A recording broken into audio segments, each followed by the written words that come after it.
맥동을 이용한 흡입 효율 상승을 시키는 방식이 있어요. 그게 이제 하드코어하게 튜닝을 하면 인제 기준으로 39초. 앞 타이어는 19인치고 뒤에 타이어를 20인치를 쓰는 이유가 연석을 치면 이게 꺾여버립니다. 그래서 246 M3나 292 M3처럼 이제 독립 스로틀 형태가 아니었어요. 네, 안녕하십니까 모두기러지 시청자 여러분. 오늘 함께 이제 보실 차량은 BMW M4 차량입니다. M4 저희 이제 구독자분이시고 레이스 트랙 어택도 2번, 3번 뛴 차량이에요.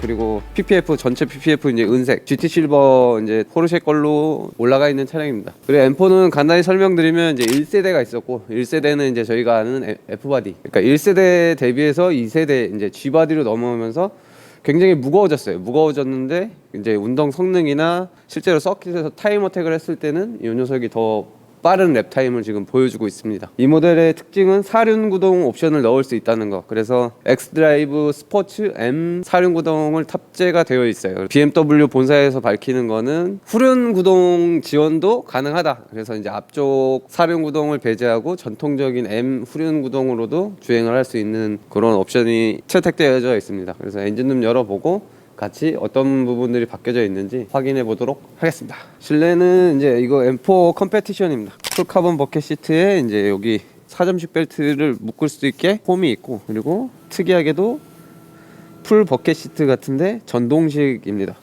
그리고 여기 역시도 이제 4점식 벨트가 올라올 수 있게 되어져 있는 모습이라 4점식 벨트를 따로 애프터로 튜닝할 수 있을 것 같은 모습이에요. 실내는 이렇게 구성이 되어 있어요. 실제로 탔을 때 이 버켓 시트 이 강성이 굉장히 하드합니다. 요게 이 사이드 서포터가 지금 이렇게 엄청 하드하게 잡아주고 있어요. 근데 요 모델의 단점이라고 하면 이 왼발 브레이크 할 때 여기가 닿아요. 왼발 브레이크를 쓰는 이제 김범훈 드라이버께서는 요걸 조금 싫어하지 않을까라는 생각이 들어요. 그리고 시동 소리도 뭐 여기서 이제 M 버튼,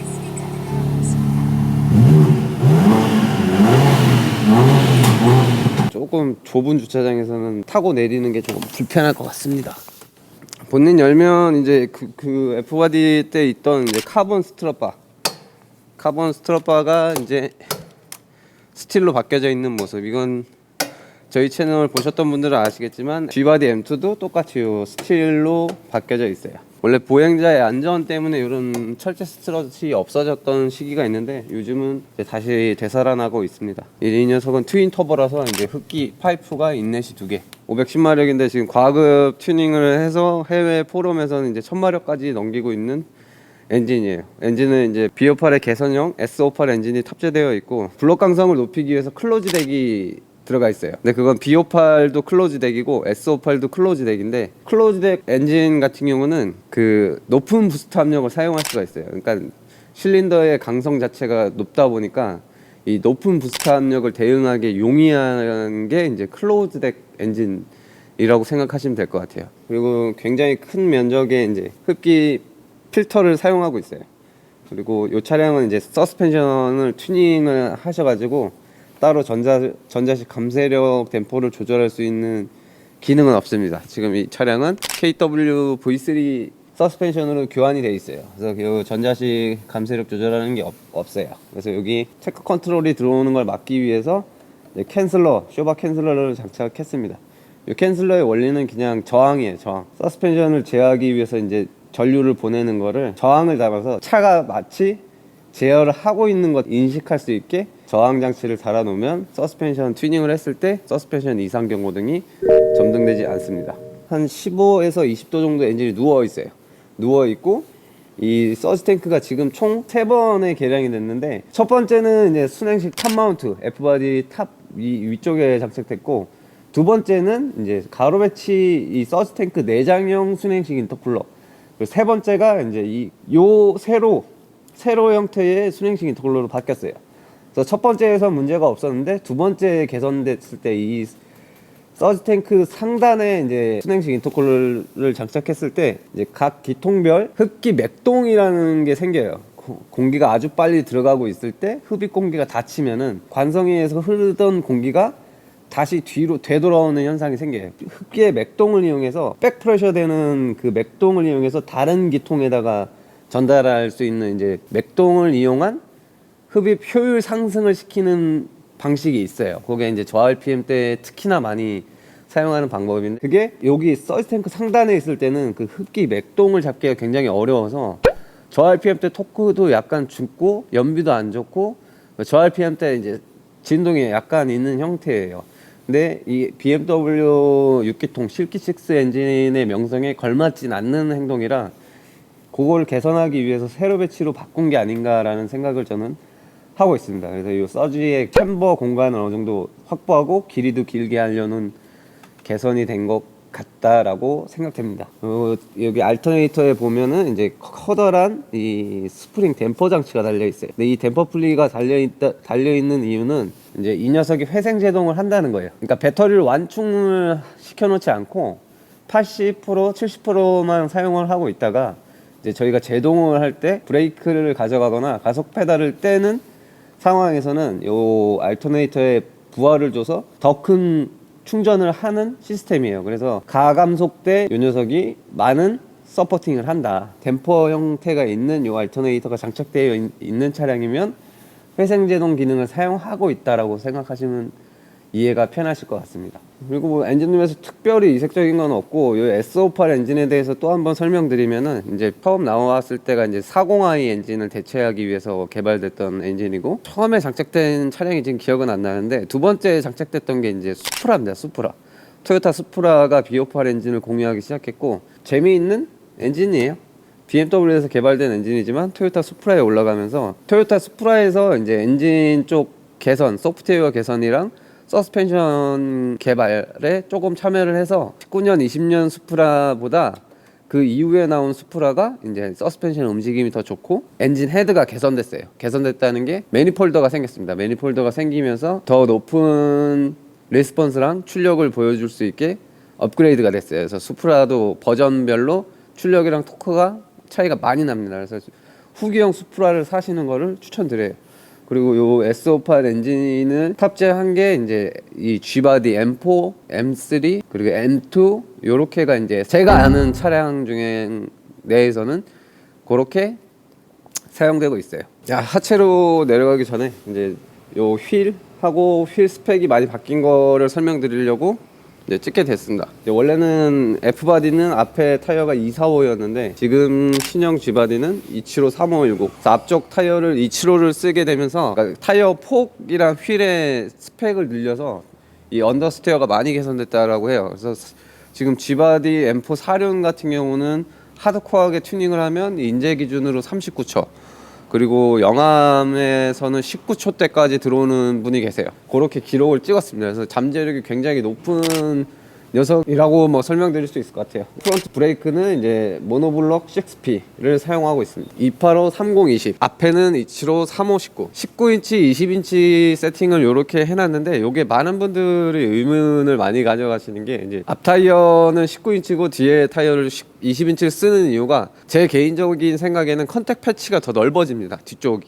컨택 패치가 더 넓어지고 앞쪽 바퀴가 더 많은 회전을 하기 때문에, 그러니까 앞쪽의 그립 대비 뒤쪽 그립을 좋게 하기 위해서 컨택 패치를 넓히기 위해서 20인치를 보통은 레이스카에서 사용을 합니다. 승용차 기준에서는 이렇게 언밸런스하게 세팅하는 게 이제 로터스는 예전부터 늘 그래왔지만 BMW 브랜드에서 이렇게 19, 20 이제 이런 세팅은 보기 힘든 세팅. 근데 보통은 컨택 패치를 넓게 사용하기 위해서 사용을 한다. 그리고 앞쪽은 작은 인치를 사용해서 조향을 좀 민첩하게 사용할 수도 있고, 더 많은 구름을 하면서 이제 직선 주행에서도 타이어의 열을 어느 정도 지속적으로 관리할 수 있다라는 장점이 있다라고 보시면 이해하기 쉬울 것 같아요. 근데 보통 레이스카들은 컨택 패치를 넓게 하기 위해서 그렇게 세팅을 합니다. 예전에 F1도 그렇고 요즘 F1도 그렇고 스퀘어를 가기 이전에, 지금은 스퀘어 세팅인데 스퀘어 세팅을 가기 이전에는 이제 앞뒤를 다른 타이어를 사용을 했어요. 거기에 앞쪽 타이어는 구름 저항이 적고 코너링 시에 민첩하게 핸들링을 할 수 있는 작은 타이어를 사용했고, 뒤에 타이어는 이제 충분한 엔진 파워를 지면에 노면에 그대로 전달하기 위해서 슬립 없이. 그래서 넓은 트레이드 폭을 사용했어요. 근데 요즘 F1 트렌드는 보시면은 4기통 엔진을 사용하면서부터는 뭐 6기통 엔진을 사용하면서부터 그때부터는 스퀘어 세팅, 앞뒤가 같은 타이어 세팅을 가져가고 있어요. 근데 예전같이 고출력의 하이 RPM, 그러니까 많게는 21,000rpm까지 사용하던 시절에는 이 스퀘어 세팅이 아닌 반대 세팅을 많이 했어요. 어디까지나 제 개인적인 생각인데 뒤쪽 파워트레인이 굉장히 무거웠어요. 예전 이제 12기통이나 10기통을 사용하던 시기에는 뒤쪽 파워트레인이 굉장히 무겁다 보니까 그 파워트레인을 버티고 견디기 위해서는 더 넓은 타이어가 필요하지 않았나라는 개인적인 생각을 합니다. 요즘 F1처럼 이제 파워트레인이 경량화되고 이제 무게 배분이 충분히 이루어지는 요 시대, 그리고 프론트 에어로가 굉장히 좋아지면서 다운포스로 프론트의 무게를 안정적으로 고르게 분산할 수 있는 기술력이 되다 보니까 스퀘어 세팅이 더 유리해지지 않았을까라는 생각이 듭니다. 아무튼 275, 285를 사용하고 앞에는 19, 뒤에는 20인치를 사용합니다. 이게 M4 컴페티션만 이렇게 세팅돼서 나오는 걸로 알고 있어요. 그리고 옵션 브레이크로 이제 카본 세라믹을 넣을 수 있는데 이 차량은 지금 카본 세라믹까지는 적용되지 않은 차량이에요. 카본 세라믹을 적용하면은 평가 질량을 보통 한 20kg, 17kg 이상 줄일 수 있다고 합니다. 그리고 지금 서스펜션은 저희가 따로 튜닝한 KW 서스펜션이에서 로드가 순정 로드 정도 되고 요 카트리지는 순정보다 작습니다. 근데 순정 서스펜션은 알루미늄이에요. 알루미늄. 근데 요 KW 서스펜션은 이제 스테인레스 스틸입니다. 스테인레스로 해서 부식에 강한 장점이 있고, 지금 앞쪽 스프링도 보면 굉장히 얇아요. 순정 스프링 대비 이 두께가 굉장히 얇은 스프링을 사용합니다. 그래서 승차감이 굉장히 좋은 장점을 가지고 있는데, 그리고 이게 랩핑이 아니라 PPF라는 게 진짜 저는 아직까지도, 저희 모드 게러지 이벤트 중이니까 요 컬러는 다양하게 있어요. 예전처럼 투명 PPF가 아니라 다양한 컬러의 PPF가 존재한다. 그래서 하체로 내려가도록 하겠습니다. 여기 별도의 이제 엔진을 교환하기 편하게, 정비성이 용이하게 이렇게 요 커버, BMW의 이제 전매 특허죠. 요거는 굉장히 좋다. 서스펜션은 보면 이제 M 전통적인 서스펜션이에요. M 하체 같은 경우는 여기 이제 M이라고 아예 각인이 되어 있습니다. 예전부터 이제 하체 튜닝에 어느 정도 관심이 있던 분들은 M 거가 호환이 되는지 확인을 하고 M 서스펜션으로 많이들 개조하셨어요. 그리고 엔진오일 쿨러는 지금 염화칼슘 때문에 부식이 일어난 상태입니다. 요 살짝 부식이 있는 거예요. 요거는 하부 세차를 조금 하시면은 좋을 것 같습니다. 잭 포인트가 특이하게 하나, 둘, 셋, 넷, 5개. 그런 잭 포인트 5개도 좀 인상적이고, 이 저희가 서킷에서 소세지라고 하는 그 구간이 있어요. 그 구간에서 요 타이로드 엔드 부품이 자주 파손돼요. 파손된다는 게 이제 연석을 치면 이게 꺾여 버립니다. 그래서 요 부분만 좀 개선되는 개선품이 나왔으면 좋겠어요. 그래서 하체 부품들이 일부러 저런 고의적인 약점을 만들어 놓는 이유는 안전상의 문제인데, 지금 타이로드 이제 조향을 담당하는 부품이 매우 약하게 설계되어 있어서 조금 좋지 못해요. 제가 느낄 때는 개인적으로. 그래서 서킷 가서 연석 친 다음에 차를 운행이 못할 정도로 이제 이 바퀴가 틀어져 버리니까 견인 레카로 입고되는 경우가 상당히 많아요. G바디 M4 이 사륜구동 시스템은 후륜만 빼더라도 이 멤버는 사륜 멤버가 조립돼서 옵니다. 멤버는 이제 풀 알루미늄 멤버에 이제 이 BMW M들만 요 하부 요 판을 언더커버이자 이제 강성판으로 써요. 강성판이라는 게 이게 약간의 차체를 만들어 버리는 느낌?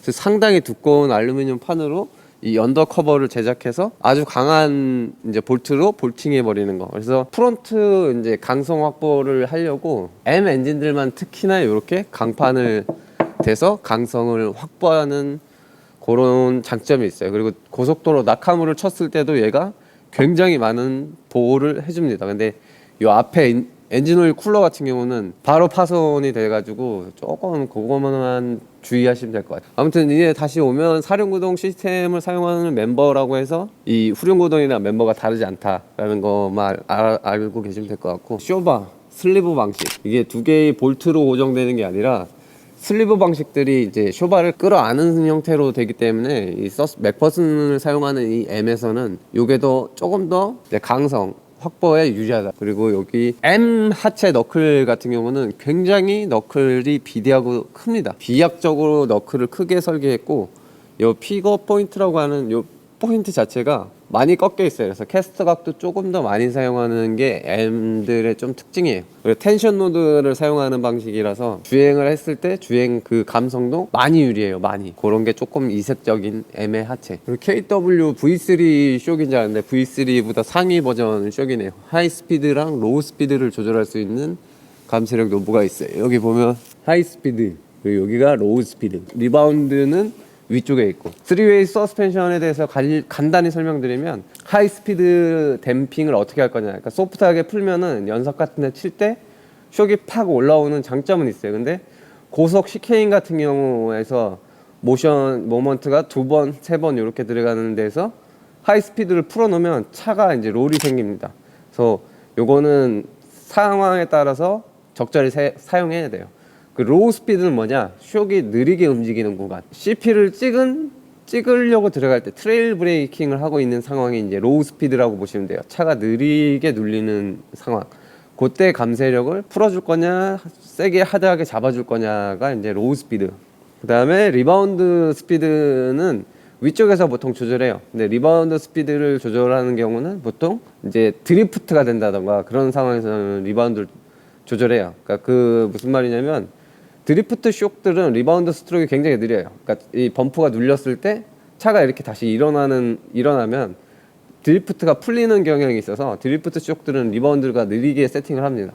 리바운드 스트로크가 느리게 세팅을 해야 지속적으로 롤을 눌린 상태에서 계속 드리프트를 할 수가 있어요. 근데 일반 박스카는 리바운드 스트로크가 느리면은 개다리 주행을 해요. 개다리 주행이라는 게 쇼크 하나가 충격을 먹어서 올라가서 3바퀴로만 도는 행동, 그런 행동이 일어나니까 3웨이는 생각보다 세팅하기 어렵지만 알고 보면 굉장히 단순한 시스템이다.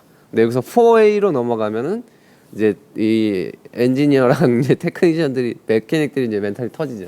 그리고 뒤로 넘어가기 전에 정면에서 보면은 이제 영국 애들이 늘 얘기하는 하이 다운 포스 옵션이라고 하는 요게 기본으로 적용돼 있어요. 그래서 앞쪽으로 들어왔던 더티 에어를 이 휠하우스 커버도 이제 아주 매끄럽게 해가지고 이제 공기를 유도시켜서 바깥으로 빼내는 형태, 이 형상으로 요즘은 많이 만들어요. 이거 이제 중간으로 왔는데, 중간에 오면 이제 이 촉매가 1차 촉매, 2차 촉매 다 연결되어 있어요. M 엔진들의 특징은 촉매 자체가 메탈이에요.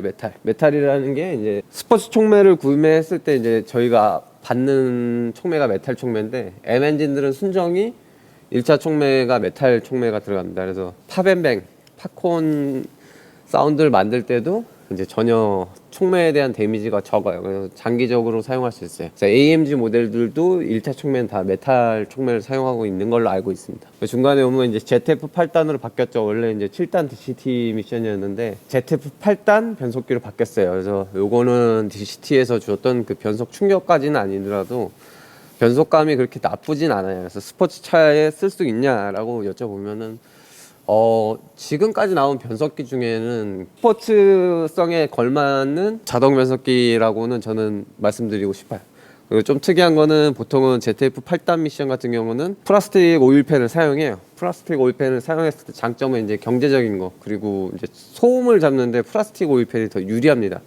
그러니까 NVH 강화를 하기 위해서는 요즘은 신형 엔진들 같은 경우는 엔진 오일 팬도 플라스틱으로 가고 있어요. 근데 그 가는 이유가 소음을 잡기 위해서 NVH가 많이 좋아진다라고 해요. 근데 이 녀석은 애초에 스포츠 컨셉으로 나온 차량답게 오일팬을 알루미늄으로 바꿨다. 그래서 더 냉각 성능을 높게 사용할 수 있고 강성 좋게 설계를 할 수 있다. 그래서 ZF 8단이지만 요 팬은 반영구적으로 사용할 수 있을 것 같아요. 이 머플러를 잡고 있는 이 고무가 굉장히 하드해요. 굉장히 하드하다는 게 머플러를 고정하는 고무가 굉장히 소프트한 게 이제 현대차들 BMW나 벤츠 AMG 같은 경우는 이걸 굉장히 하드하게 잡습니다. 그래서 이 배기음이라고 하는 이 배기 사운드 진동이 실내로 들어와요. 배기의 진동을 실내로 약간씩 유입시키면서 드라이버가 느끼기에 내가 정말 스포츠카를 타고 있다라는 그 기분 좋은 이제 진동을 넣어줘요. 그러니까 저희가 생각했을 때 막 하체가 털려가지고 기분 나쁘게 막 덜거럭 그런 진동이 아니라 하이 피치 사운드에서 나올 수 있는 듣기 좋은 사운드를 실내로 보내줍니다. 그런 게 이제 독일 고성능 차들의 이제 특징. 그리고 여기 요거 조심해라. 이거는 평생 쓰는 오일, 라이프타임 오일이라고 써놨는데 예, 말도 안 되는 소리예요. 2번 정도 레이스 타임을 뛰고 난 다음에 오일을 뺐을 때는 정말 다 산화돼서 변속 충격도 굉장히 심하게 있는 상황이었고, 근데 이거를 라이프타임이라고 써놓은 이거는 그만 좀 했으면 좋겠다. 누가 이따구로 만들어놨어? 이 사람들 말대로 라이프타임을 사용하면서 예, 썩기까지 운행을 하면은 보증기간 내에 미션을 교환받을 수 있으실 것 같아요. 또 뭐 미션 교환하시고 싶으신 분들은 그냥 교환 안 하고 그냥 이 M을 마음껏 지지고 볶고 타시면 될 것 같아요. 그리고 요거는 이제 벌써 미션이 엄청나게 뜨거워졌다라는 이제 반증인데, 이건 오일이 아니라 캐비티 왁스라고 이 차체 안으로 그 충전되어 있는 왁스예요. 그 왁스가 이제 이 머플러랑 미션의 열에 의해서 액상화 돼가지고 이렇게 타고 흐른 거예요. 이거는 이제 오일이 센 게 아니고 이 부식 방지 캐비티 왁스가 흘러내린 모습이다. 이렇게 그만큼 열이 많다. 맥락에 그만큼 신경 써야 된다. 그래서 미션 오일도 F바디 대비해서 상당히 많이 커졌습니다. 중간에는 뭐 크게 이색적인 게 없으니까 뒤에 가서 찍도록 하겠습니다. 뒤쪽 하체로 왔고, 이제 뒤쪽 하체는 이제 저희가 늘 보았던 이제 MDF 젠쿱에도 댓글이 있었는데 왜 한쪽만 잡냐. 여기 BMW M4 역시 이쪽 한쪽만 디프 마운팅을 고정을 해요. 이쪽 같은 경우는 이제 고정을 안 합니다. 그래서 이걸 고정하는 튜닝 킷이 따로 팔아요. 근데 뒤에를 고정하면은 여기에 이제 피니언이 들어가고, 그 다음에 링기어가 걸리는 반대편 쪽에 이제 토크 스티어가 굉장히 심해지는 현상 때문에 한쪽만 잡아요. 보통은 한쪽만 잡고 있지만, 이제 세단 같은 경우는 이제 파나메나, 롤스로이스, 벤틀리 이런 애들은 두 군데를 잡습니다. 두 군데를 잡는 애들 보면 뒤에가 이제 흐르는 세팅이 아니에요. 그냥 세단 전통적인 세단들은 트랙션 컨트롤이 굉장히 예민하고 뒷바퀴가 조금이라도 슬립이 나거나 이러면 이제 바로 전자제어로 잡기 때문에 뒤쪽을 두 군데를 잡는 게 오히려 이 디프가 움직이는 승차감을 잡는 좋은 역할을 해요. 이제 F바디인 녀석인데 F바디 M4랑 G바디 M4 뒤쪽 하체를 비교하려고 제가 떴어요. 근데 여기 보면은 F바디 역시 이제 한쪽만 잡습니다. 한쪽만.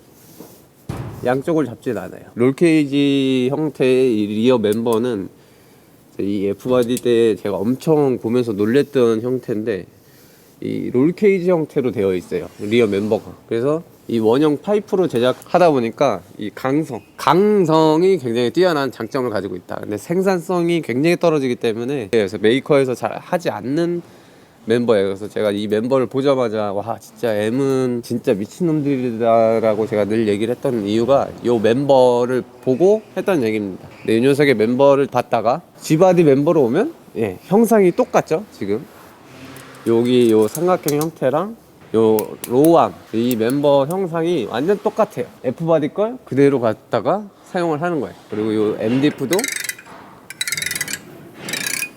냉각핀 형태랑 냉각핀 형태가 똑같죠. 이 녀석이 조금 달라요. 이 녀석이 다른 걸 찾아보면 이 녀석은 여기에가 없죠. 원래 있어야 될 것 같은 게 없어요. 이게 약간 원가절간.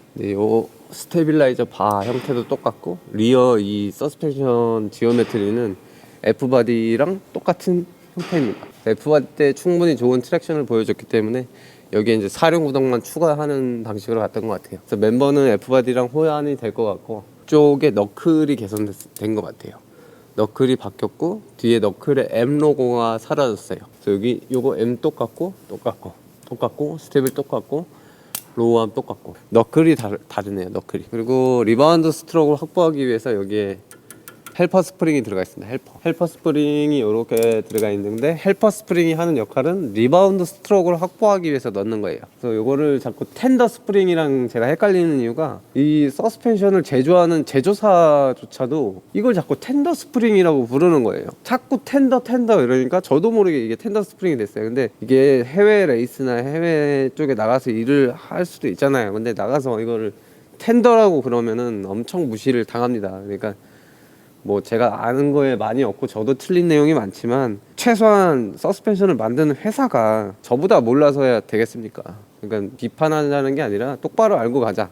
요거는 이제 헬퍼 스프링입니다. 헬퍼 스프링은 리바운드 스트로크를 확보하기 위한 목적으로 주로 사용해요. 스프링 레이트를 올리는 목적도 있지만 보통은 리바운드 스트로크를 확보하기 위해서 이 헬퍼 스프링을 넣습니다. 그래서 이제 텐더 스프링 같은 경우는 스프링의 형상이 항아리 형태로 되어 있는 게 이제 텐더 스프링. 그게 이제 승차감을 확보하기 위해서 사용되는 스프링이에요. 리어 토우랑 캠버가 너무 순정이 안 맞아가지고 저희가 따로 이 토우 링크를 바꿨어요. SPL이라는 제품인데 브랜드는 미국인데 얼라이먼트가 잘 나오시는 분들은 그냥 순정을 사용하시는 거를 추천드립니다. 가변 배기 플랩이 양쪽에 있어요. 두 개가 있고 이게 약간 이제 튜닝 시장에서 문제가 됐던 이제 머플러를 통하지 않은 직관 배기는 구조 변경이 안 된다. 그래서 이제 이거는 직관인 라인도 머플러로 통하게 되어 있어요. 이렇게 되어 있고 뒤쪽 이 하체 마감은 이제 이 머플러로 다 한 것 같아요. 그래도 요런데 이제 이렇게 정돈해 놓은 거 보면 잘 해놓은 것 같습니다. 네, G바디 오면서 루프 라인도 이제 루프도 좀 길어지고 이 창문도 좀 좁아진 것 같아요, 제 생각에. 그래서 이 신형 G바디 M4가 뒤쪽은 더 스포츠 쿠페틱하게 바뀌었어요. 근데 많은 분들이 이제 불만을 가지신 거는 앞쪽 그릴, 뉴트리아 그거에 대해서 조금 많이들 혹평을 하시는데 제가 볼 때는 지금은 좀 익숙해져 가지고 그렇게 이상하진 않아요. 실물로 봐야 됩니다. 근데 카메라로 보시면은 조금 뉴트리아가 아직 적응하기 힘든 거 F4D보다 조금 더 나아진 것 같은 개인적인 느낌은 있습니다. 그래서 요 머플러 팁도 굉장히 이제 고가형 팁 두 개의 이중 레이어 이렇게 만드는 게 상당히 어려워요. 그리고 이 머플러 파이스도 굉장히 많이 키웠어요. F바디 때는 이 머플러 팁이 굉장히 작고 이 범퍼랑 많이 떨어져 있어가지고 디자인적인 면이 그렇게 좋지 못했는데 신형은 그런 게 개선이 됐다. 네, 이제 아우트로 찍고 마무리하려고 해요. 매니아들이 강력하게 기억하는 거 246 M3의 뒤를 이을 만한 차냐? 그게 이제 M4가 처음 나왔을 때도 말이 많았고. 왜냐면 M4가 처음 나왔을 때 터보가 달려서 나왔기 때문에 246 M3나 292 M3처럼 이제 독립 스로틀 형태가 아니었어요. 그래도 나름 꽤 좋은 퍼포먼스를 보여줬는데 저는 이제 처음에 마음에 들지 않았던 모델인데 주행 성능이랑 그리고 저희가 원메이크 레이스를 꽤 오랫동안 했어요. M4 가지고. 근데 이제 양산차로 좋은 기록이 나온 것들도 이색적이고 그 이 M4 모델은 이제 M4 CS에 요거 이제 100km 가벼운 모델이 있어요. 1600km 대 이제 M4 같은 경우는 니르에서 이제 지금 최초로 BMW 양산차 중에 이제 신기록을 세웠죠. 그게 이제 7분 10초대. 그래서 콜벳 18 G6랑 거의 버금가는 1초 랩타임을 왔다 갔다 하는 거 보면 뭐 콜벳이랑 견줄 정도면은 굉장히 잘 만들어진 차가 아닐까. 그만큼 이 차가 어느 정도 스포츠성을 지향하는지는 기록으로 이미 검증된 거고 제가 얘기했듯이 이제 F바디 M4로 두 시즌의 레이스를 했지만 크게 엔진이 이제 고장이 난다던가 미션이 깨지는 문제는 없었어요. 그래서 내구성 면에서도 저는 어느 정도 검증된 모델이다라고 개인적으로 생각합니다. 그리고 M4를 사실 때는 478마력짜리 말고 510마력짜리 요 컴페티션 모델을 사는 거를 적극 추천드립니다. 근데 일반 모델 사서 그냥 매핑만 해도 컴페 정도 출력은 나와요. 그래서 그냥 일반 M4 모델도 뭐 할인을 2,000에서 3,000만 원까지 받을 수 있다고 하니까 그런 것도 메리트가 있을 것 같아요. 한 3,000만 원 할인 받으면 1억 안쪽으로 들어오니까 스타적으로 전통성이 있는 이제 BMW M이라는 거를 소유할 수 있는 거니까 많은 고민이 되는 건 사실입니다. 근데 저라면 역시 도요타 수프라를 살 것 같습니다. 이상 마무리하도록 하겠습니다. 감사합니다. 많은 분들이 보시면 핑거 피스톤이 무슨 얘기인지라고 궁금해하시는 분들이 계셔가지고 요게 손가락 두 개 이렇게 핑거.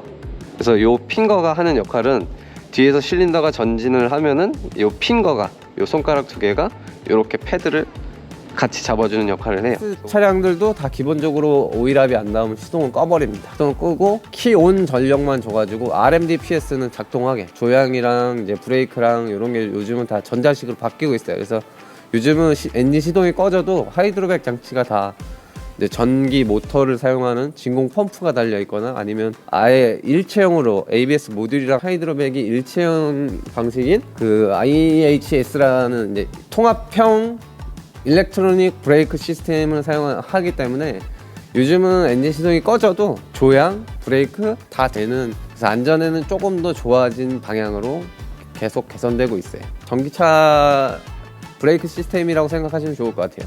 전기차는 뭐 엔진이 없는데 제동을 하거나 이제 조향을 하는데 큰 무리가 없듯이 요 내연기관도 그렇게 바뀌어가고 있다, 그렇게 알고 계시면 될 것 같아요. 그래서 부품을 전기차라고 따로 생산하지 않고 조금씩 이렇게 바꿔가면서 이제 전기차나 하이브리드 시대를 대응하기 위한 메이커의 노력들이 이런 데서 보이는 거죠.